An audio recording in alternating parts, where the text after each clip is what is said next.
10h, 11h, le grand rendez-vous européen avec Le Monde et iTélé. Arnaud Le Parmentier, Mickaël Darmon, Jean-Pierre Elkabbach.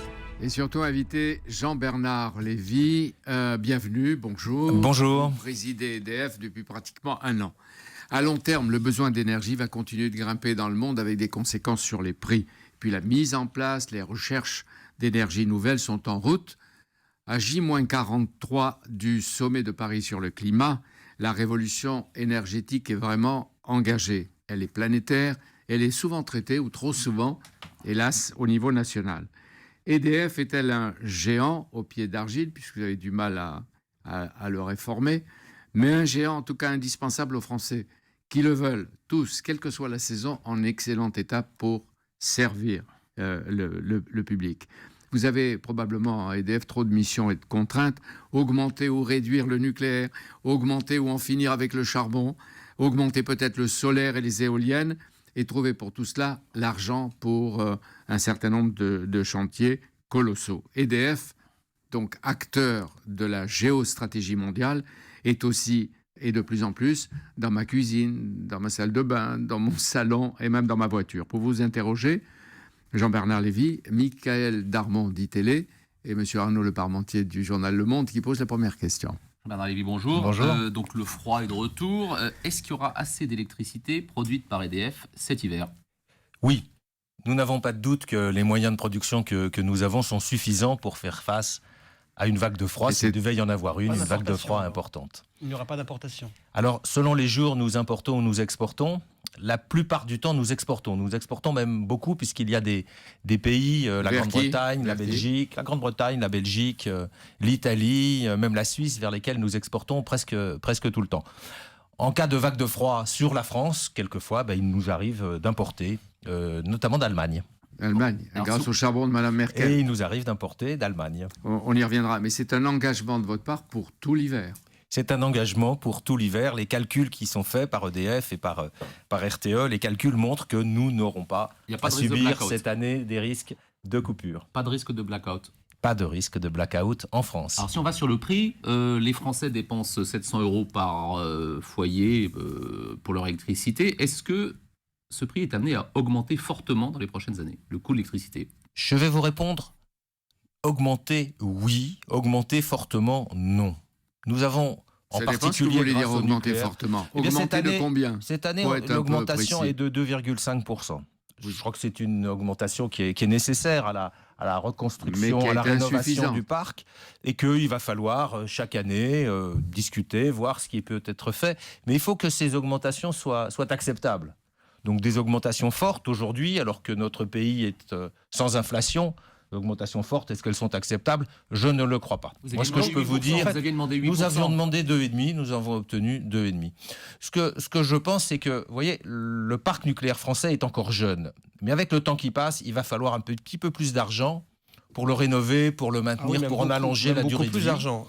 Et donc, il faut un petit peu plus d'argent pour ça. Donc, il faut augmenter un petit peu les tarifs chaque année. Mais est-ce que 2,5%, vous êtes très gentil à l'égard de ceux qui vous accordent ces 2,5%, est-ce que c'est suffisant ? 2,5%, c'est ce que nous avions demandé, mais nous souhaitons qu'il y ait comme ça des augmentations régulières qui dépendront de décisions du gouvernement. Régulières, c'est-à-dire une fois, 2 fois par an ? Les pays autour d'EDF, dans ces pays, l'électricité est 30% plus chère.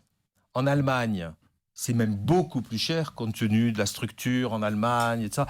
C'est 88%. Un ménage allemand à consommation d'électricité identique, il paye 88% de plus qu'un ménage français. Mais pas un industriel. Et moi, ce que je peux vous dire, c'est que dans tous nos plans, les ménages français vont continuer à payer moins cher, il suffit de traverser la frontière, payer moins cher que les ménages belges, italiens et a fortiori les ménages allemands. Donc le maximum, c'est l'alignement de 30%. Le maximum, c'est ce qu'il faudra constater sur le marché de l'électricité. Si on regarde à 10 ans, il y a tellement de paramètres pour faire en sorte que nous ayons les moyens de continuer à mener à bien nos missions. Et dans nos projections, ça veut dire qu'il y aura régulièrement des augmentations acceptables. Voilà, ça veut, pour bien comprendre, parce que vous parlez des projections, des souhaits, de ce qu'il faudrait faire, est-ce que l'électricité va augmenter prochainement et de combien ? Alors, l'électricité vient d'augmenter de 2,5% au 1er août. Donc il n'y a pas aujourd'hui de débat sur la prochaine augmentation. Mais quand vous me dites Qu'est-ce qu'on peut viser sur les 10 ans qui viennent ? Je dis, il faut que l'électricité continue à augmenter un peu pour financer la modernisation de notre parc. 2,5% sur 10 ans, ça fait 30%. Je ne rentrerai pas dans un débat sur 10 ans, parce que sur 10 ans, il y a trop de paramètres. Où en sera la démographie, les nouveaux logements, la substitution de la voiture électrique au mode de transport actuel. Ça peut être pire. Et donc, s'il y a... Est-ce qu'il n'y avait pas un retard à compenser ? Il y a un retard à compenser parce que pendant des années, nous avons bénéficié d'un parc nucléaire finalement très neuf. C'est comme une voiture, quand elle est neuve, quand elle est née à 10 ou 20 000 km, elle ne va pas souvent au garage. Donc là, on est à 50, à 60 000 km, il faut commencer à remplacer certaines des pièces de la voiture. Le discours évolue, c'est-à-dire jusqu'à présent, on a expliqué aux Français que grâce au nucléaire, on ne payerait pas l'électricité trop chère. Et maintenant, parce qu'il y a le nucléaire et parce qu'il faut le renouveler, on va payer l'électricité plus chère. Eh bien, grâce au nucléaire, nous avons pendant des années eu l'électricité la meilleure marché d'Europe. Et c'est fini. Nettement moins chère. C'est terminé. Eh bien, nous continuons à bénéficier de ce qu'on appelle cette rente du nucléaire. Simplement, il faut petit à petit que les coûts du nucléaire augmentant, nous en soyons compensés. C'est quel prix ? Ça veut dire, dans les 10 ans qui viennent, je suis certain que nous continuerons à payer notre électricité très décarbonée, moins cher que nos voisins qui, eux, vont avoir à transformer leur parc électrique compte tenu des émissions de CO2 qu'ils font. Simplement, nous allons demander régulièrement des hausses acceptables. Et cette année, je crois que 2,5%, eh bien évidemment, pour les Français, ça pèse un peu sur leur pouvoir d'achat. La prochaine demande, c'est mais il me pourquoi semble que c'est acceptable. C'est une révision annuelle. Donc c'est un débat que nous avons avec le gouvernement au printemps et à l'été. Alors donc tous les ans, vous allez demander effectivement des augmentations. Je poursuis sur le nucléaire. Avec un pétrole aussi peu cher, est-ce que c'est pas le nucléaire aujourd'hui qui devient trop cher et pas rentable ? D'abord, il est clair que notre production nucléaire, c'est ce qu'il y a de moins cher. C'est ce qu'il y a de moins cher à produire, puisque les centrales sont déjà construites. Ça coûte combien ? Et que pour les faire fonctionner, évidemment, ça ne coûte pas très cher, puisqu'elles sont déjà construites. Donc toute notre production nucléaire, nous la vendons sur le marché. Et puis au-delà de la production nucléaire, nous vendons sur le marché les autres modes d'énergie. Nous vendons sur le marché l'eau qui descend des barrages. Nous vendons sur le marché ce que nous produisons à partir de nos centrales à gaz. Et puis, bien sûr, nous vendons par définition, parce que c'est une obligation d'achat, toutes les énergies renouvelables qui sont fabriquées. Et toutes ces ressources ne suffisent pas à financer tous vos projets, les chantiers. Régulièrement, la polémique rebondit à propos de Fessenheim, la centrale et les réacteurs. Est-ce qu'il est nécessaire industriellement de stopper Fessenheim ? C'est une obligation qui relève désormais de la loi. Donc c'est la loi de transition énergétique. C'est une décision politique et pas industrielle. La loi de politique de transition énergétique, qui est effectivement une décision politique présentée par le gouvernement, votée par le Parlement. La loi prévoit que en France, la production nucléaire est désormais plafonnée au niveau actuel. Oui, Fessenheim a été rénové à partir, si je me rappelle bien, de 2010. Ça a coûté combien ? 300, 400 millions ? Quelques centaines de millions d'euros. Quelques centaines. C'est-à-dire 400 ou 500. Est-ce qu'elle est aussi dangereuse qu'on le raconte ou le prétend ? L'autorité de sûreté, c'est l'autorité indépendante, une grande expertise qui nous aide à faire en sorte que le parc nucléaire français soit aussi sûr qu'il l'est.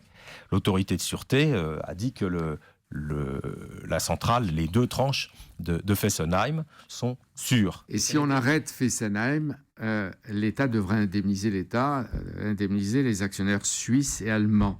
Est-ce qu'il est vrai, est-ce que vous allez enfin nous dire les chiffres, que pour compenser, il faudrait entre 6 et 8 milliards d'euros ? Alors, je ne vous donnerai aucun chiffre aujourd'hui. Ce que je peux vous dire qui me paraît important, c'est que nous allons désormais rentrer dans des discussions sur l'indemnisation d'EDF au titre de la fermeture de Fessenheim qui résulte de la loi. Lorsque Flamanville, la centrale de Flamanville qui est en cours de construction, sera connectée au réseau, c'est-à-dire dans 3 ans, fin 2018, nouveau calendrier. Fin 2018, ça veut dire 2019 en fait. Fin 2018, lorsque Flamanville sera connecté au réseau, la loi nous obligera à déconnecter une puissance équivalente du réseau. Et on nous a demandé de déconnecter Fessenheim. Et maintenant, le débat qui va s'engager avec l'État, mais aussi avec les actionnaires minoritaires suisses et allemands de Fessenheim, ce débat va conduire à établir le montant de l'indemnité.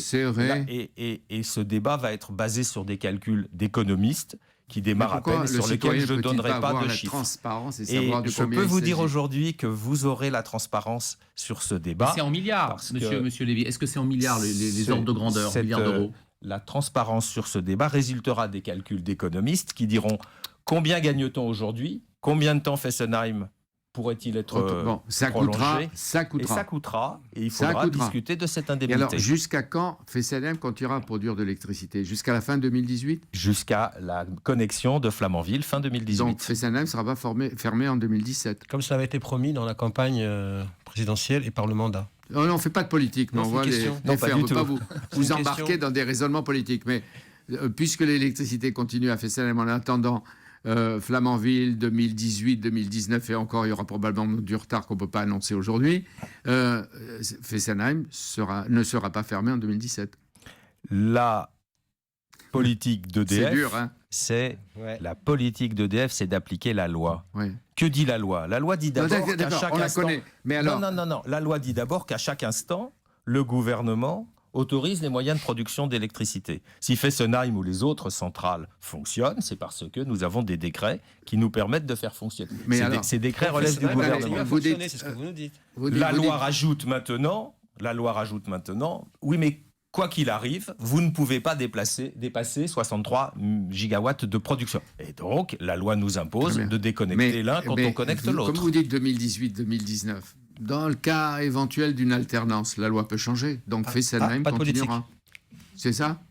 Si la loi change... Nous appliquons les lois telles qu'elles sont. Donc, la loi vient à peine d'être votée. Voilà. Si une autre loi met en place d'autres régimes de production de l'électricité en France, EDF, bien évidemment, appliquera la loi. Et si Fessenheim s'arrête, commence alors le démantèlement, la France a peut-être les experts, je ne sais pas si elle les a pour démanteler, mais ça coûterait combien et combien de temps ça durerait? Alors d'abord, je vais vous rassurer, nous avons tous les experts parce que nous sommes en train de démanteler des centrales nucléaires qui ont été arrêtées il y a déjà quelques années. Donc, et il faut combien de temps et ça coûte combien? Nous avons 9 sites sur lesquels aujourd'hui on a toute l'expertise pour démanteler. Donc on n'a pas besoin de faire appel à d'autres, ça on sait le faire. Et puis nous allons calculer quels sont les coûts de démantèlement. Ils sont déjà bien connus. Ça coûte combien de démanteler un réacteur? Les provisions pour le démantèlement sont déjà dans nos comptes. Nous sommes obligés, là aussi, par la loi, de provisionner dans nos comptes. Donc nous avons aujourd'hui une bonne vingtaine de milliards d'euros pour la déconstruction de la totalité de notre parc actuel. Les Allemands qui sont en train de le faire ont doublé leurs provisions. Ils ont appelé au secours le gouvernement parce qu'ils se sont aperçus qu'ils n'avaient pas fait assez de provisions. Donc est-ce que vous avez suffisamment de provisions? Pourquoi vous auriez-vous assez d'argent de côté là où les Allemands découvrent tout d'un coup qu'ils n'ont pas assez d'argent de côté? Alors monsieur Sigmar Gabriel, cette semaine, a déclaré que d'après les études de son ministère de l'économie en Allemagne, les provisions des électriciens allemands sont suffisantes. D'ailleurs, vous avez vu ce jour-là le cours de bourse des électriciens allemands remontés de 10%. Pour ce qui concerne EDF, nous avons, un travail qui est fait par l'entreprise, validé par nos commissaires aux comptes. Et puis nous avons des audits réguliers de la Cour des comptes. Vous m'avez pas répondu et puis sur nous la venons durée. d'avoir récemment... Combien dure un démantèlement d'une centrale? Une vingtaine d'années. Voilà. Et nous avons nous avons un audit supplémentaire qui vient d'être fait par l'administration française, par le ministère de l'économie. Donc nous n'avons pas de doute. Je veux quand même répondre à ce que disait monsieur Le Parmentier, que les auditeurs n'aient pas l'impression que nous ne suivons pas nos provisions pour démantèlement. Nous avons, par 3 moyens, une réconciliation de ce que ça va coûter, l'entreprise, la Cour des comptes, l'administration elle-même avec le ministère de l'écologie, et nous convergeons pour dire ce qu'il y a dans les comptes d'EDF est une véritable réflexion du coût que ça va coûter. Qui est attendue. Votre concurrent Engie vient de renoncer au charbon. Il avait des projets d'exploiter du charbon. Quelle est la position d'EDF sur le charbon? La position d'EDF sur le charbon, c'est que d'abord nous n'avons pas de projet, nous n'avons pas, à renoncer à des projets de charbon que nous serions en train d'étudier. Mais vous avez déjà où vous exploitez le charbon. Bien sûr, mais aujourd'hui, nous n'avons pas de projet de construction, donc nous n'avons pas à renoncer à des projets, ça fait déjà quelque temps que nous avons arrêté. Deuxièmement, nous sommes déjà le grand électricien qui a le moins de charbon de tous les grands électriciens au monde. Pourquoi? Grâce au nucléaire. En France, en Grande-Bretagne, nous avons du nucléaire. C'est pour ça qu'il faut réduire le nucléaire. Nous n'avons pas besoin de charbon, donc nous avons un tout petit peu de charbon. En France, nous sommes en train d'ailleurs de rénover nos deux grands sites charbonniers qui sont Le Havre et Cordemais, près de Nantes. de façon à ce que, lorsque nous avons besoin de charbon, c'est 3-4% de notre production française. Combien vous en garderez ? C'est 10 fois moins qu'ailleurs. Hein. C'est 10 fois moins qu'ailleurs ce que nous ferons. Donc nous gardons un peu de charbon en France, dans le cadre des besoins, quand il fait froid, l'hiver, nous avons besoin pour compléter, nous avons besoin de charbon. Si on passe sur Flamanville... Nous sommes déjà très exemplaires. Hein. Vous savez qu'en émission de CO2, si nous étions dans la moyenne européenne, nous émettrions 15 fois plus de CO2 que nous n'émettons aujourd'hui. Pourquoi ? Parce que nous avons du nucléaire et aussi de l'hydraulique. Très bien, on en parlera tout à l'heure. Donc, pas de charbon, l'ennemi c'est le charbon, pollution sans frontières. Les Allemands... Alors, il faut rappeler que le modèle allemand est une erreur. Le charbon, c'est une réalité dans le monde entier. 40% de la production d'électricité mondiale est faite à base de charbon. 65% de l'électricité chinoise est faite à base de charbon. On va mettre en route 46 centrales au charbon. Et nous c'est 4%. Hein, c'est 65, 40% chez les uns les autres. La moyenne est autour de 40%. Mais ça ne fait pas partie de vos efforts, de vos perspectives. On marque une pause, on se retrouve tout à l'heure. 10h, 11h, le grand rendez-vous européen avec Le Monde et iTélé.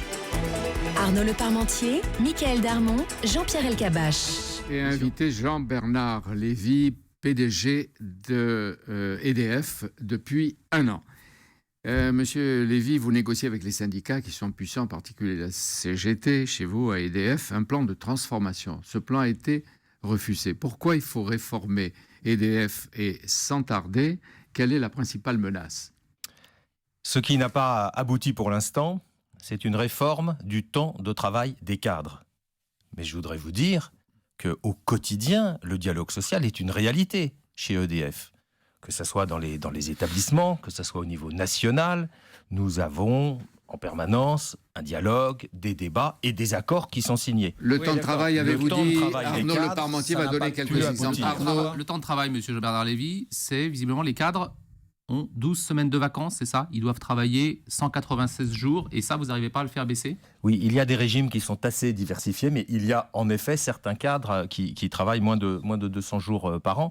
Ce que nous avons essayé de faire, c'est d'unifier ces régimes et de passer les cadres à ce qu'on appelle le forfait jour, c'est-à-dire que les cadres ne viennent pas travailler un certain nombre d'heures par jour, ils viennent travailler un certain nombre de jours dans l'année de façon à ce qu'ils soient plus en responsabilité. Vous vouliez passer à 211 jours, c'est-à-dire à 10 semaines de vacances. 10 semaines de vacances, ils ne sont pas d'accord. Plus en responsabilité.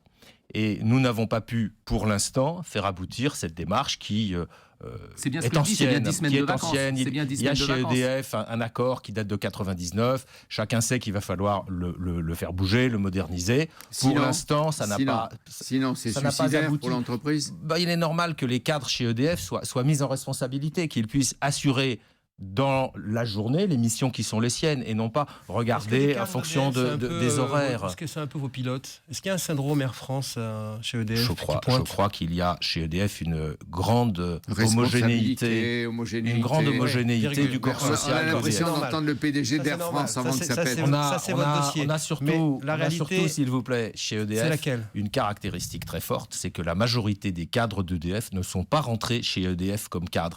Est-ce que vous savez que 80% des cadres d'EDF qui partent à la retraite cette année sont rentrés soit comme dans la maîtrise, soit comme agents d'exécution. Donc la promotion sociale est très très forte. Il y a aujourd'hui la nécessité que les cadres qui sont chez EDF passent dans un forfait jour et je pense que ce dossier finira bien par aboutir. Cet accord va être négocié. Qu'est-ce que vous dites des syndicats ? Est-ce qu'il faut le représenter de manière différente ? Comment vous allez avancer ? C'est à l'ordre du jour. Nous avons bien évidemment un dialogue permanent avec les syndicats. Le mécanisme qui avait été négocié au premier semestre n'a pas pu aboutir. Vous donnez combien de temps pour aboutir cela dans les quel semaines serait et dans le les meilleur mois délai ? Le plus tôt possible, mais dans le cadre du dialogue social. Donc vous reculez à la différence d'Air France ? Je recule ? Non, je n'ai pas l'impression de reculer. Moi, je fais progresser EDF. EDF, c'est pas Air France. Je fais progresser EDF dans le sens de la transformation d'un ancien monopole en société qui doit vivre avec la concurrence, qui doit vivre avec le numérique, qui doit vivre avec plus d'ouverture internationale. Donc moi, mon objectif, c'est de faire progresser EDF. Le faire progresser, c'est aussi faire en sorte que dans un certain nombre d'opérations liées à l'organisation du travail, eh bien, nous puissions moderniser la manière dont ça se passe. Est-ce qu'Air France, c'est le mauvais exemple qui peut vous être utile pour avancer dans le dialogue social ? Je n'ai aucun commentaire à faire sur Air France qui lui, vit une transformation très différente.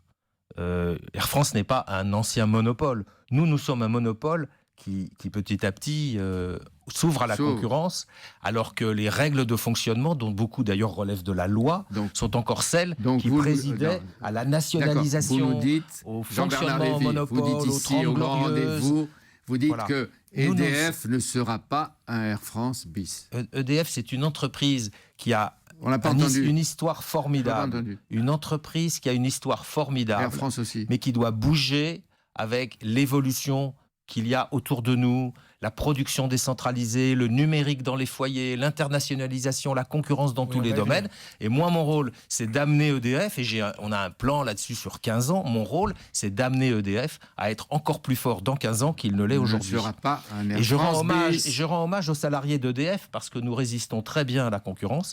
Ça fait maintenant depuis 2007 que l'ensemble des services d'EDF est soumis à la concurrence, et nous avons des performances commerciales qui sont très bonnes. Pour augmenter la durée de vie des centrales de 40 à 50 et parfois même de 50 à 60 ans, EDF a engagé avec vous et peut-être votre prédécesseur des travaux qui vont durer plusieurs années. C'est le grand carénage.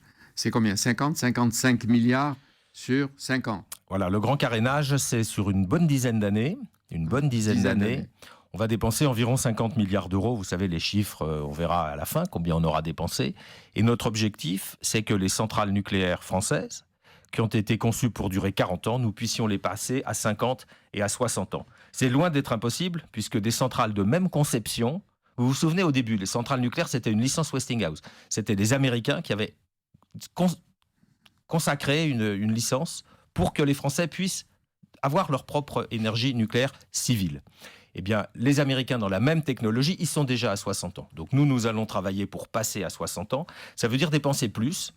On en parlait tout à l'heure. Ça veut dire dépenser plus. Ça veut dire s'endetter plus. Comment vous allez trouver ces 10 milliards par an ? Ça veut dire dépenser à peu près 2 milliards par an de plus que ce que nous dépensons aujourd'hui. Et pour dépenser ces 2 milliards par an de plus, ça veut dire avoir un courant dont les prix de revient vont légèrement augmenter pendant cette période. D'où ce qu'on a dit tout à l'heure sur les tarifs. Vous avez prévu de céder au moins 10 milliards d'euros d'actifs d'ici à 2020. Alors on n'a pas Quels actifs ? On a aujourd'hui la volonté de reconcentrer EDF sur un certain nombre de priorités. Nos priorités, c'est le nucléaire et les renouvelables. Nos priorités, c'est les services numériques vers les clients. Et ça, on va en parler dans quelques instants. Et pour faire ça, je suis en train de procéder à un grand examen de tous les actifs d'EDF. EDF a commencé il y a une vingtaine d'années à sortir de France, à regarder différents dossiers. Un grand examen des actifs d'EDF de façon à reconcentrer les moyens financiers d'EDF sur nos priorités. Et on a défini nos priorités dans le cadre du programme de transformation qui s'appelle CAP 2030. Que sera EDF dans 15 ans ? Nous avons nos priorités et nous devons maintenant rendre cohérents ces priorités et les actifs industriels dont nous disposons. Dans la liste des priorités que vous établissez, le contrôle, la prise de contrôle d'Areva, est-ce que c'est une bonne chose ? On voit que ça suscite beaucoup de problèmes parce que vis-à-vis du savoir-faire de l'entretien des chaudières, il va falloir aussi muter. Est-ce que ça, c'est pas un problème qui est en train de naître ? Il est indiscutable que si Areva est en mauvaise santé, ce qui est le cas aujourd'hui, la filière nucléaire française se porte moins bien. Et Areva est un maillon essentiel, dispose de compétences essentielles à la bonne santé de l'industrie nucléaire française. Et nous avons la nécessité de regarder comment développer la filière nucléaire française pour nous-mêmes, pour l'exportation, pour le maintien des compétences. Alors, comment vous allez intégrer les salariés de l'ancien service Framatome ? Ils vont avoir un statut EDF ? Voilà. Nous avons donc proposé, et le gouvernement a retenu l'idée, qu'EDF devienne le groupe français, l'entreprise française en charge du domaine des réacteurs et qu'Areva se concentre sur le cycle de combustible. Nous allons donc, ça prendra du temps, vers la fin de l'année prochaine, mener à bien une grande opération dans laquelle EDF va racheter à Areva l'activité réacteur d'Areva pour un montant de 2,7 milliards. Montant de 2,7 milliards qui est un montant préliminaire, mais qui a été acté par Philippe Varin et par moi-même. Comment vous allez les intégrer ? Les salariés qui sont aujourd'hui dans le groupe Areva, dans cette société Areva NP, garderont leur statut. Simplement, Areva NP, donc. Non, simplement Areva NP deviendra une filiale à 51% d'EDF et nous aurons une stratégie unique, un pilotage unique des nouveaux produits, des services dans le domaine des réacteurs. Qu'est-ce qui a perdu Areva ou qui a perdu Areva ? Il est clair qu'Areva a souffert de décisions qui n'étaient pas bonnes sur, par exemple, la fourniture d'un contrat clé en main en Finlande. Et chacun voit bien dans la communication financière d'Areva et l'achat de mines d'uranium dont la teneur était mais comment insuffisante. C'est pas votre problème. Moi, je ne sais pas répondre aux raisons pour lesquelles ceci est arrivé. Il y avait des syndicats, il y avait l'État qui était actionnaire, personne n'a rien vu. En tout cas, moi je suis arrivé il y a un an, comme vous l'avez dit, monsieur Elkabbach, je suis arrivé il y a un an. Je vois que c'est préoccupant quand même, la situation d'Areva. Et EDF va faire en sorte que nous maintenions des compétences dans la durée pour les réacteurs nucléaires, pour la France, pour la Grande-Bretagne, où j'espère qu'on aura bientôt des annonces. Et ça, c'est quand même fondamental. C'est la troisième filière industrielle, le nucléaire en France. C'est 200 000 emplois quand même. Avec tous les défis que vous nous décrivez depuis tout à l'heure, était-il bien nécessaire, à ce stade, d'intégrer Areva ? C'est non seulement nécessaire, mais c'est pour nous crucial. Nous avons une responsabilité sur le maintien de nos compétences dans la filière. Et Areva est notre fournisseur exclusif. Donc, simplement, aujourd'hui, le chef de file ou le maître de l'industrie nucléaire et de la stratégie nucléaire française, c'est EDF. Pour les réacteurs, ça sera EDF. Alors, si question, Arnaud. Sur l'Angleterre, vous devez construire 2 EPR en Angleterre, mais vous allez nous expliquer, je crois que le prix de vente du mégawatt, c'était 45 €, et puis, vu le coût de Flamanville, c'est 100 €. Enfin, les coûts explosent. Donc, comment vous allez faire pour respecter votre contrat ? Est-ce que les Chinois vont vous sauver ? Est-ce que vous pouvez nous expliquer ce qui va se passer ? Parce que dès mardi, le président chinois est d'après ce qu'on lit ce matin, va être reçu en triomphe. C'est une période dorée qui va commencer. On ne va pas anticiper sur ce qui pourrait se passer mardi et mercredi, mais nous sommes en négociation finale avec nos partenaires chinois. Nous avons terminé la partie avec le gouvernement britannique. Et si tout se passe bien, nous pourrions, dans les jours qui viennent, annoncer un événement majeur. 40%. La première construction de nouvelles centrales nucléaires en Europe depuis l'accident de Fukushima. La première fois qu'en Europe, après l'accident de Fukushima, le gouvernement britannique, avec évidemment le soutien chinois, le soutien français, se lance dans cette opération. Par les Chinois. Qui construit ? C'est les Chinois ou les Français ? Les 2 réacteurs de Hinkley Point dont nous parlons sont des réacteurs qui seront construits par EDF. Ils seront construits par EDF. Construits. C'est pas les Chinois qui viennent construire en France. Le fournisseur principal de la cuve, de tout un tas d'équipements qui rentrent dans de la chaudière nucléaire sera Areva. Nous prévoyons de mettre en place un partenariat avec CGN. CGN est notre partenaire en Chine depuis plus de 30 ans. C'est lui qui a acheté les 2 premières centrales nucléaires chinoises. Que font les Chinois ? Est-ce qu'on va avoir une centrale chinoise en Angleterre ? Là, nous parlons de centrales françaises dans lesquelles il y aura un investisseur financier chinois. Il y aura aussi des Chinois des ingénieurs chinois qui apprendront comment ça marche. Est-ce que ce n'est pas un problème de voir la France réduire ses projets nucléaires chez elle et d'aller développer le nucléaire dans la plupart des pays qui veulent bien l'accueillir, que ce soit les pays du Golfe, que ce soit en Chine, que ce soit en Inde, peut-être au Brésil. Avec ce que vous expliquez précédemment, c'est-à-dire un transfert de technologie. Nous avons un des plus gros chantiers de construction en Europe aujourd'hui, qui est Flamanville. Donc nous sommes engagés dans la réussite de l'EPR de Flamanville. Il faut se réjouir du fait qu'après, il y ait d'autres clients pour l'EPR. Nous avons 2 EPR en construction en Chine. Il n'y a pas de problème de sécurité à Flamanville parce que régulièrement on nous dit il y a ceci qui fuite, il y a un problème dans la cuve. C'est un chantier difficile, mais on en voit bientôt la fin. Dans 3 ans, Flamanville sera terminé. À quel coût l'électricité ? Parce que vous n'avez pas dit quel est le coût de l'électricité aujourd'hui de Fessenheim, quel sera le coût de l'électricité de Flamanville ? Alors le coût de l'électricité de Flamanville n'est pas représentatif parce que Flamanville est un prototype. Flamanville est le premier d'une série d'EPR. Mais on peut avoir les chiffres ? Le coût de Flamanville n'est pas représentatif. En Grande-Bretagne, qui est une île, comme chacun sait, il y a des risques de pénurie d'électricité. Le gouvernement britannique nous demande du nucléaire. Il est engagé depuis 10 ans dans le nucléaire. Et d'ailleurs, c'est vrai avec les travaillistes, comme c'est vrai avec les conservateurs. Et pour être sûr qu'il aura de l'électricité nucléaire, il nous garantit un prix minimum. Ce garantie de prix minimum est de 92 livres. Il faut parler en livres, parce qu'en euros, ça change tout le temps. Quand la livre est à 1,10, ça fait 100. Quand la livre est à 1,30, ça fait 120. Ce prix nous est garanti pour 35 ans. Le gouvernement britannique, il ne fait pas ça pour nous faire plaisir. Paye combien qu'on voit la différence de prix ? Il fait ça parce que le gouvernement britannique fait ça parce que ça lui garantit une électricité en toute indépendance, en toute sécurité, et quasiment 24 heures sur 24, quoi qu'il arrive, pendant 60 ans. Ça a une valeur de sécurité d'approvisionnement pour les Britanniques donc, qui est considérable. Chaque pays a sa politique industrielle et énergétique. C'est pas demain la veille que l'on aura une politique européenne commune. Et si vous parlez d'Europe, je souligne que le dispositif que le gouvernement britannique a mis en place a été approuvé par la Commission de Bruxelles. Et donc cette garantie de prix, c'est la valeur de l'indépendance et de la sécurité d'approvisionnement. On marque une pause et on se retrouve avec vous, Jean-Bernard Lévy. Il y a encore beaucoup de questions très pratiques et d'avenir pour nous, les consommateurs en électricité. 10h, 11h, le grand rendez-vous européen avec Le Monde et iTélé.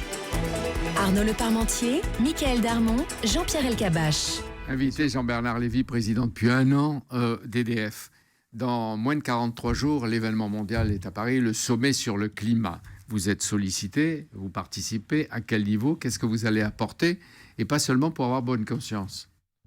Qu'est-ce que vous apportez? Nous pouvons montrer que l'électricité est un contributeur exemplaire à la lutte contre le réchauffement climatique. Pourquoi? Parce qu'aujourd'hui, un électricien comme EDF émet particulièrement peu de CO2. Compte tenu de notre mix nucléaire, hydraulique, éolien, solaire. Vous êtes un bon défenseur du nucléaire, monsieur Lévy. Nous sommes un très bon exemple de ce que l'électricité peut apporter pour lutter contre le... Et si on regarde ce qui va se passer dans les 10 et les 15 ans qui viennent, et les principales sources d'émissions de CO2, bâtiments, transport, et en particulier voitures électriques, eh bien là, il va y avoir des substitutions de l'électricité à d'autres modes d'énergie, aux énergies fossiles, qui vont montrer que l'électricité, c'est l'avenir d'une planète économe en CO2. Alors, qu'est-ce que vous et je rajouterai un troisième aspect qui est très important. Le troisième aspect, c'est l'efficacité énergétique. Nous devons là aussi, et nous le faisons tous les jours, montrer qu'on peut être plus efficace. Mais ça, on va le voir. On va voir ce que ça veut dire pour nous-mêmes. Mais qu'est-ce que vous apportez au sommet? Qu'est-ce que ça vous coûte?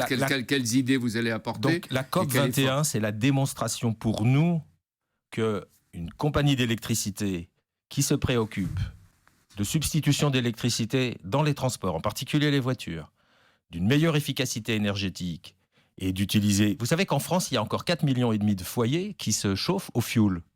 Alors, il ne s'agit pas de tout transformer du jour au lendemain. Enfin, quand même, le fioul, émission de CO2 très importante. Faire en sorte que petit à petit, on arrive à passer au chauffage électrique très économe en CO2 et très économique par ailleurs. Tous ces usages des énergies fossiles. Votre concurrent dit qu'il va mettre 600 millions dans la COP 21. Et vous, combien? Ça va vous coûter combien? Vous allez y participer? Nous participons, comme d'autres groupes français, à faire en sorte que la COP 21 permette de bien accueillir les invités étrangers. On me dit qu'il y aura 40 000 invités étrangers. La plupart des grands de ce monde comptent venir, les politiques, les grands chefs d'entreprise, le patron de l'ONU, etc. Je crois que c'est bien que la France invite correctement les grands de ce monde qui viennent au Bourget. En quoi ça vous concerne? Ça nous concerne parce que nous montrons que l'électricité est une solution au problème de réchauffement de la planète. Michael Darmon. Alors justement, puisqu'on parle de la projection sur l'avenir, très bientôt, chacun va pouvoir dans sa propre maison produire son électricité. À quoi allez-vous servir? C'est un énorme défi pour EDF que d'accompagner cette transformation vers ce qu'on appelle la production décentralisée, l'autonomie en matière d'électricité, production et consommation. On dit aussi autoconsommation. C'est un grand défi parce que d'abord, nous devons aider les gens à le faire. Et nous avons, chez EDF, la volonté d'aider les gens à le faire. Et l'autre défi, il est technologique. C'est que nous avons aujourd'hui un réseau avec des grandes usines qui fabriquent de l'électricité et qui diffusent cette électricité du haut vers le bas, vers tous les foyers, vers toutes les entreprises.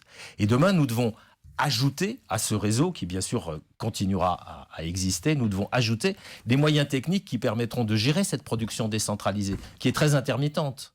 Elle va à un moment donné, elle existe, ensuite il y a un nuage, le soleil, etc. Voilà. Ça s'arrête, le vent s'arrête. Comment fait-on pour gérer ce qu'on appelle le smart grid, le réseau intelligent? Et nous consacrons beaucoup de moyens, nous avons des expérimentations, j'ai été les voir à Nice, j'ai été les voir à Lyon, et nous en avons à Toulouse, nous en avons dans beaucoup de villes de France. Nous regardons comment gérer, sans qu'il y ait la moindre coupure, à la milliseconde près, l'utilisation de ces réseaux décentralisés dans un réseau unique qui doit continuer à fonctionner quoi qu'il arrive. Et ça veut dire que votre mutation principale va vers le solaire, en fait. C'est ça que vous allez maintenant... Le solaire, l'éolien sont des énergies dont les gens petit à petit qu'ils s'approprient, mais qui aussi ont le problème de l'intermittence. Vous serez présent. Nous développons des solutions technologiques dans cette mutation pour gérer cet ensemble. Vous allez développer le soleil, le solaire. Le solaire, vous n'êtes pas les seuls. Le solaire est donc une ressource d'avenir. Qu'est-ce que vous faites pour ça ? Parce qu'il y avait un problème, le stockage. On capte, mais on ne stocke pas. Alors je voudrais dire d'abord que... justement, grâce à des types, mais à des chercheurs comme Bertrand Piccard ou quelques autres, à capter. Il y a des expériences au Maroc, si je me souviens bien, à Ouarzazate dans le sud, où on capte le soleil, on le stocke, et ça peut fonctionner d'une manière permanente. Est-ce qu'on peut y arriver ? D'abord, je voudrais dire, c'est que l'énergie solaire commence à être compétitive. Dans les endroits où il y a beaucoup de soleil, malheureusement, il y en a très peu en France, mais l'énergie solaire devient compétitive. Par contre, elle est intermittente. Par définition, il n'y en a pas la nuit, il n'y en a pas quand il y a des nuages, etc. Comment gérer cela ? Eh bien, par le stockage. Le stockage aujourd'hui, lui, n'est pas encore compétitif. On y arrivera. Nous travaillons à mettre en place des batteries. Nous avons des ingénieurs qui travaillent sur les nouvelles batteries, de façon à ce qu'on puisse stocker l'énergie solaire et la réutiliser quand on en a besoin. Aujourd'hui, le stockage de l'électricité est un problème. On ne stocke pas l'électricité. En fait, il faut stocker l'électricité sous forme d'eau, dans le ballon d'eau chaude, dans les barrages hydroélectriques. Mais on ne peut pas stocker l'électricité dans des batteries, sauf de façon, aujourd'hui, beaucoup trop chère. Alors, vous avez parlé tout à l'heure des éoliennes. Combien de temps faut-il pour implanter une éolienne ? Eh bien, environ 7 ans en France. C'est le moment de le dire. Oui, on a des soucis en France et ça va quelquefois plus vite et dans d'autres pays. Nucléaire ? Une centrale nucléaire, c'est à peu près la même chose. Le temps de construction, ça fait, mettons 10 ans. Oui, les éoliennes, difficiles. Les éoliennes, c'est long aujourd'hui. Il y a l'acceptation des éoliennes en France, c'est pas formidable. Il y a beaucoup de gens qui disent les éoliennes, il y en a assez comme ça. Chez le voisin. C'est très sympa, mais pas chez moi. Est-ce qu'il faut laisser tomber finalement les éoliennes ? Sûrement pas. Non, ni l'éolien ni le solaire. C'est l'éolien uniquement parce que vous concentrez des critiques prudentes et courtoises, mais quand même très claires sur l'éolienne, sur les éoliennes. Donc, est-ce qu'il faut continuer à investir ? Est-ce que la France a tant de ressources naturelles qu'on peut se priver d'utiliser l'énergie du vent, l'énergie du soleil, l'énergie des marées, des courants maritimes, là où on en a. Le soleil, est-ce que vous pensez qu'il y a plus de potentiel dans le soleil que dans l'éolien ? Alors en France, aujourd'hui, le potentiel solaire n'est pas considérable, d'autant plus qu'on s'interdit d'utiliser des terres agricoles pour y mettre des panneaux solaires, c'est interdit par la loi. Et donc le potentiel français en solaire, en éolien n'est pas considérable. Il y a de nouveaux chantiers, c'est d'aller offshore, mais là aussi c'est difficile, il y a des recours, le chantier prend du temps. Il y a de nouveaux chantiers aussi, c'est les hydroliennes, mais ça permettra pas de faire énormément. Les éoliennes sur la mer. Récupérer l'énergie des courants marins. Vous avez parlé tout à l'heure d'efficacité énergétique en donnant l'impression que c'est nous, les consommateurs, qui allons peut-être faire des gestes. Comment le numérique va changer aussi notre façon de consommer de l'énergie et peut-être de calculer notre électricité. Alors très concrètement, il y a un grand programme qui s'appelle Linky. Linky a déjà été déployé à titre expérimental dans environ 300 000 foyers à Lyon et dans la région de Tours. Et le 1er décembre, donc c'est très, très, très proche, nous allons lancer le déploiement de Linky chez tous les Français. De fin 2015 jusqu'à 2021, nous aurons déployé plus de 30 millions de compteurs Linky. C'est Linky ? Linky, c'est un compteur numérique. Linky, c'est un compteur numérique que vous avez chez vous. Il vous permet de connaître votre consommation en temps réel et en euros. Il vous permet de suivre ce qui se passe. Il va permettre de déployer des applications sur les smartphones, sur Internet et tout ça, qui permettront d'être plus efficaces. Mais qui va changer les compteurs ? Qui va les changer ? C'est nous, c'est gratuitement. Ça sera fait gratuitement. Les Français n'auront rien à payer. Et Linky va amener une meilleure efficacité énergétique, une meilleure prise de conscience de combien et quand je dépense l'électricité. Est-ce que j'utilise les tarifs de nuit, par exemple, comme il faudrait ? Combien ? On a lancé une petite application qui marche très bien, qui s'appelle Équilibre, qui permet, en fonction de quelques critères assez simples, de savoir si vous ou moi, nous consommons à peu près ce qui est attendu. Ou si, compte tenu du fait qu'on habite, je ne sais pas, 3 pièces de 80 mètres carrés, on devrait avoir une dépense mensuelle de 80 €, peu importe. Eh ben non, là on en dépense 70, là on en dépense 100. Si on en dépense 100, ben non, on consomme plus que devrait faire la moyenne. Des petites applications très simples qui à base de Linky et à base aussi de la consommation traditionnelle, mais qui à base de Linky vont permettre une meilleure prise en compte par chacun en se disant moi quand même mon électricité, dans ce compteur intelligent, je pourrais faire 20 € d'économie par mois, je vais essayer de les faire. Mais dans ce compteur intelligent, comment vous prenez en compte justement ce que vous expliquez sur l'autonomie, sur l'autoproduction d'électricité? Est-ce qu'on va pouvoir vous revendre par exemple de l'électricité? C'est déjà le cas.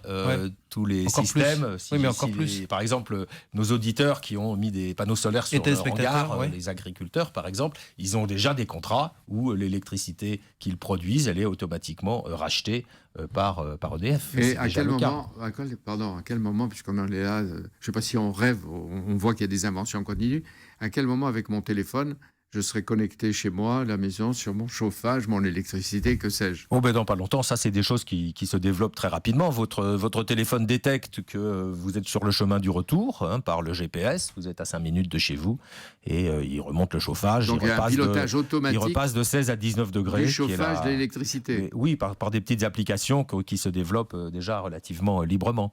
Et ça, demain, le numérique va apporter énormément aux consommateurs d'électricité, aux consommateurs d'énergie, et nous y travaillons activement. Consommation d'énergie en progression, combien par an? Alors la consommation d'électricité en France, elle est stagnante aujourd'hui. L'économie ne croît pas et la consommation d'électrique ne croît pas. Il y a quelques phénomènes qui augmentent la consommation d'électricité, mais il y a aussi l'efficacité énergétique qui fait en sorte qu'au total, la consommation est en très légère baisse par rapport aux années précédentes. Donc on a dit que les EDF, parce qu'on termine l'émission, l'EDF est indispensable aux Français. Il faut qu'elle se réforme, il faut qu'elle bouge, qu'elle évolue, qu'elle augmente sa productivité, que vous en appelez à la responsabilité des cadres, qui ont peut-être conscience qu'il faut faire des réformes. Et est-ce qu'il faut être confiant dans ce monde qui est en train de se transformer de manière extraordinaire, dans les capacités à venir et les ressources promises par EDF pour chacun des Français, chacun des consommateurs? Moi, je suis très confiant parce que nous avons des compétences formidables, un sens du service public. Il n'y a pas de coupure. Les gens, dans les villes, ils sont peut-être habitués, mais dans les campagnes, ils savent qu'aujourd'hui, avec EDF, il n'y a pas de coupure, sauf incident majeur. Et puis, nous avons toutes les technologies qu'il faut pour répondre aux besoins de nos clients. Les clients vont être de plus en plus des acteurs de leur consommation d'électricité. Michael l'a dit. Et nous sommes là pour répondre aux besoins de nos clients avec nos technologies, avec nos savoir-faire et avec nos 160 000 salariés. Une question posée par des auditeurs, avec un État qui est actionnaire à 84,5%, comment on peut prétendre être un patron indépendant? Et je crois que tout patron a un actionnaire. Donc tout patron a l'indépendance qu'il met en œuvre avec son actionnaire. Et moi, j'ai l'actionnaire État avec lequel j'ai des discussions stratégiques, des discussions opérationnelles, et les choses se passent très bien avec l'actionnaire d'EDF. Vous parlez, vous frottez les mains, ce que vous voulez nous montrer, si elles ne sont pas menottées. Voilà. Merci d'être venu, Jean-Bernard Lévy. Merci à vous. Merci. 10h, 11h, le grand rendez-vous européen avec Le Monde et iTélé.